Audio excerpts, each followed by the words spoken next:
Carlo Ancelotti nous a dévoilé la tactique qu'il aimerait mettre en place au Real Madrid l'année prochaine avec l'arrivée de Kylian Mbappé. On va voir tout ça dans cette vidéo. Salut à tous les gars, c'est Azial. Aujourd'hui, on se retrouve pour une nouvelle vidéo. On va parler tactique, on va parler Real Madrid, pas mal d'actu autour du Real Madrid, notamment Carlo Ancelotti qui nous a donné des petits indices. Voilà, il nous a donné à manger par rapport à l'année prochaine, comment il aimerait animer l'attaque du Real Madrid. Il nous a donné des petites indiscrétions. Voilà, il a aussi répondu en interview à l'arrivée de Kylian Mbappé, comment il aimerait faire jouer cette équipe, comment ça va évoluer tactiquement, parce qu'il a aussi dit que le départ de Toni Kroos et l'arrivée d'Mbappé allait peut-être forcer le Real Madrid à changer un petit peu de style de jeu et d'animation pour l'année prochaine. On va voir, donc il y a pas mal de choses très intéressantes à voir dans cette vidéo sur le Real Madrid. Avant que la vidéo commence, n'hésitez pas à la liker, à commenter, à partager et à vous abonner, ça fait toujours plaisir et ça aide pour le développement de la chaîne. Et nous, on va pouvoir y aller dès maintenant.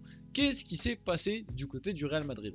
La tactique de Carlo Ancelotti pour la saison prochaine, ça sera Vinicius à gauche, Mbappé dans l'axe, Rodrigo à droite, avec des permutations en cours de match, information sortie en Espagne.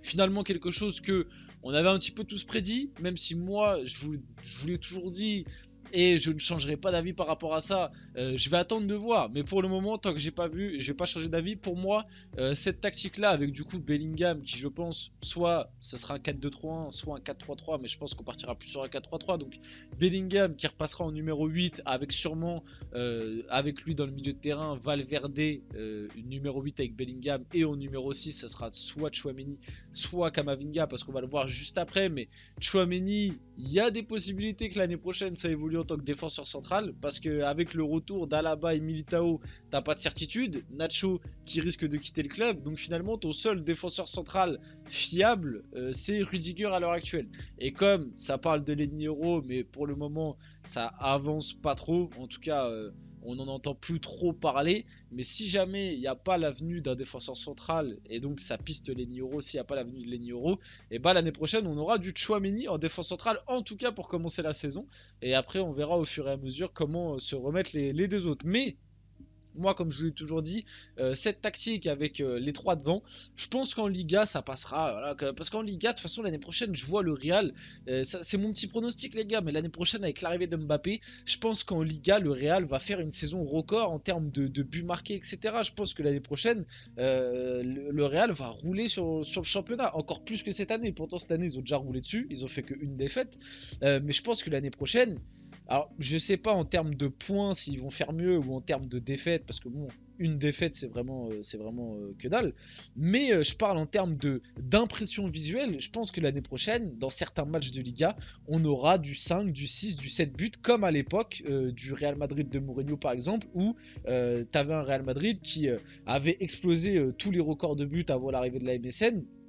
Et où dans certains matchs où le Real jouait contre des équipes de bas de tableau, des fois ça mettait des, je me rappelle moi à l'ancienne, des fois tu avais des 6, 7 des buts par match du Real Madrid, où tu avais Ronaldo qui t'en mettait 4, Benzema qui en mettait 1, à l'époque Bale n'était pas encore arrivé, des fois tu avais du Ozil qui marquait, du Di Maria, bref, c'était assez fou. Et moi je vois un Real Madrid de ce style là l'année prochaine. Maintenant, comme je vous l'ai toujours dit, je pense que dans les gros matchs de Ligue des Champions, je suis pas sûr que faire cette attaque là ça fonctionne, parce que sans ballon tu vas être très vite mis dans la sauce. Même si Rodrigo et Vini font les efforts un minimum, Mbappé il en fera pas, ou alors il fera vraiment le strict minimum. Va pas falloir me faire croire que c'est parce qu'Mbappé vient au Real Madrid que d'un coup il va complètement changer son style de jeu et il va se mettre à venir tacler aux abords de la surface. Ça j'y crois pas. Je pense qu'il fera un peu plus d'efforts, oui, mais je pense pas qu'Mbappé aura non plus un volume sans ballon exceptionnel. Parce que de toute façon,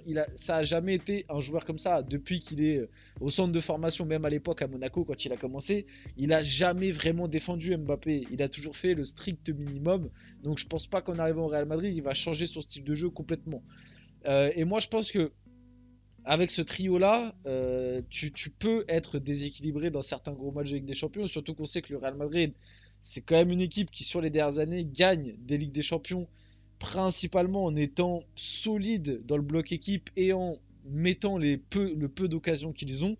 C'est pas une équipe qui domine, vraiment domine ses adversaires et marque dans ses temps forts. Le Real Madrid, c'est plus une équipe qui subit et qui marquent avec les occasions qu'ils ont. Et c'est pas à leur faire offense, hein, c'est un style de jeu, ça leur a apporté, ça leur a apporté la victoire 2 fois là en 3 ans. Mais tu vois, la Ligue des Champions 2022, là où Benzema est exceptionnel, le Real Madrid se fait dominer à tous les matchs. Même encore cette année, la finale sur la première mi-temps, le Real Madrid passe dans la machine à laver.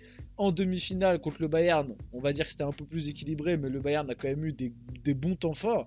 Et en quart de finale contre City, ils ne voient pas le jour, si on doit être honnête, dans le jeu. En tout cas au retour. À l'aller, on va dire qu'à des moments, voilà. Mais au retour, le Real Madrid se fait pilonner, tu vois. Et au final, ils arrivent à s'en sortir comme ça. Donc imagine, comme je vous l'ai dit comme exemple, imagine, tu joues le match de quart de finale là, face à Manchester City cette année avec Mbappé dans ton équipe. Pour moi, le Real Madrid ne passe pas. Pour moi, si tu rajoutes Mbappé dans cette équipe là, dans le quart de finale face au Real Madrid, et t'enlèves Anthony Kroos, pour moi, le Real Madrid ne serait pas passé face à Manchester City. Parce que sans ballon, avec la grosse pression et le gros taux de possession de Manchester City, t'aurais pas pu tenir comme ça avec un joueur qui ne défend pas ou défend beaucoup moins que les autres. Tu vois, t'aurais pas pu tenir sur la durée. C'est que mon avis, on va voir comment ça va se passer. Donc Carlo Ancelotti parle de la saison prochaine avec Mbappé, avec l'arrivée de joueurs comme Mbappé et Hendrick. C'est vrai qu'on l'oublie souvent, mais il y a Hendrick aussi qui arrive, qui va sûrement être du coup la rotation d'Mbappé en pointe, ou peut-être à droite avec Rodrigo. À voir comment ça va se passer, parce que du coup, il y a du Brahim Diaz encore qui peut jouer à droite, au milieu, et même du coup en pointe si c'est dans un rôle un peu de faux neuf. Il va y avoir de l'option. Il va y avoir de l'option l'année prochaine au Real Madrid. On va voir comment ça va se passer. Et le départ de Kroos, il ne faut pas seulement changer la formation, mais aussi l'idée de jeu qui pourrait être un peu différente. Moi, je suis Carlo Ancelotti. On sait que Carlo Ancelotti, il n'a pas de style de jeu réellement établi, en tout cas depuis son départ de l'AC Milan. À l'AC Milan, il y avait la patte Carlo Ancelotti. Depuis, c'est vrai qu'il a souvent été pragmatique et il s'est souvent adapté à ses effectifs et à ses équipes. Moi, je suis Carlo Ancelotti. L'année prochaine, je joue full contre. Hein. Je joue full transition rapide, comme à l'époque justement du Real Madrid de José Mourinho. Moi, l'année prochaine, je suis Carlo Ancelotti. Je joue comme ça. Hein. Je joue avec Rodrigo, Vinicius, Mbappé devant.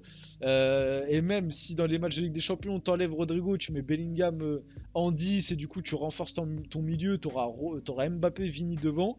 Je joue bloc médian et je joue les transitions rapides, les contre-attaques à fond. Mais vraiment. J'envoie que des chandelles sur Mbappé et Vinicius et bonne chance. Moi, je serai Carlo Ancelotti l'année prochaine, je partirai sur ça. On va voir comment ça va se passer, mais je pense que de toute façon, on aura un truc qui ressemblera un petit peu à ça l'année prochaine côté Real Madrid.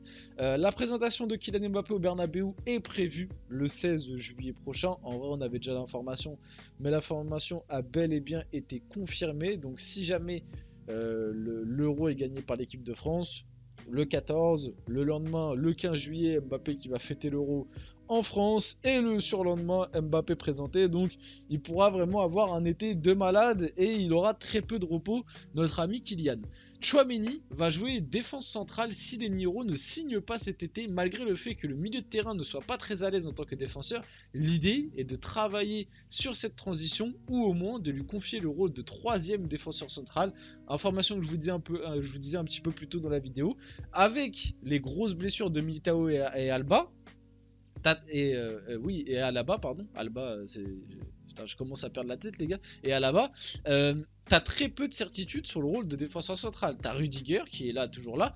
Mais Nacho, on sait pas trop la situation. On sait pas s'il part pas. En tout cas, tout ce qu'on sait, c'est qu'il est en fin de contrat et qu'il se dirige plus vers un départ que vers rester. Le Real Madrid aimerait bien le prolonger d'1 an, mais je crois que lui, il est plutôt chaud d'aller du côté de la MLS. Donc, on va voir comment va se dérouler cette fin d'histoire. On a jusqu'au 30 juin, le Real Madrid lui a laissé la deadline jusqu'au 30 juin pour prendre sa décision, mais à l'heure actuelle on se dirige plus vers un départ de Nacho. Donc tu as 3 défenseurs centraux dans l'effectif, dont 2 qui reviennent des croisés. Donc si tu n'en recrutes pas un, le début de saison, ça va quand même être très compliqué d'envoyer directement au charbon, soit Alaba, soit Eder Militao. Je pense plus Eder Militao parce qu'il a déjà commencé à rejouer un petit peu en fin de saison, mais ça va être quand même très compliqué de les envoyer direct au charbon. Donc l'option de Tchouaméni en défenseur central, c'est pas débile si tu signes personne. Mais ouais, l'idéal pour le Real Madrid, ce serait de signer quelqu'un derrière. Les Nioro, je sais pas, parce que ça reste un jeune joueur. Bon après, voilà, moi en tant que Parisien, je préférerais qu'il signe au PSG. On va voir comment tout ça va se dérouler. dérouler, mais voilà. Mais Leniro en vrai ce serait bien, mais après direct dans un rôle de titulaire au Real, je sais pas si c'est le mieux, mais en tout cas il va falloir signer quelqu'un ou du coup sinon pardon, on aura un Tchouaméni défense centrale. Et pour finir la vidéo, Lunin questionne son avenir au Real Madrid, sa relation avec Carlo Ancelotti serait même froide depuis la finale de Ligue des Champions, hein. Vous allez pas nous la faire, l'excuse de il était malade, on n'y croit pas, c'était de la douille juste pour faire passer la pilule. Lunin, je pense qu'il allait très bien lors de cette finale de Ligue des Champions et que juste ils ont pris la décision de faire jouer Thibaut Courtois, et c'est vrai qu'en termes de classe etc c'est un petit peu moyen. Je pense que si le PSG avait fait quelque chose comme ça, on en aurait beaucoup plus entendu parler dans les médias, mais quand c'est le Real Madrid, bizarrement tout passe mieux. On va finir la vidéo là-dessus, j'espère que cette vidéo vous a plu, si c'est le cas n'hésitez pas à la liker, à commenter, à partager et à vous abonner les gars, c'était Azial et on se retrouve très rapidement pour une prochaine vidéo.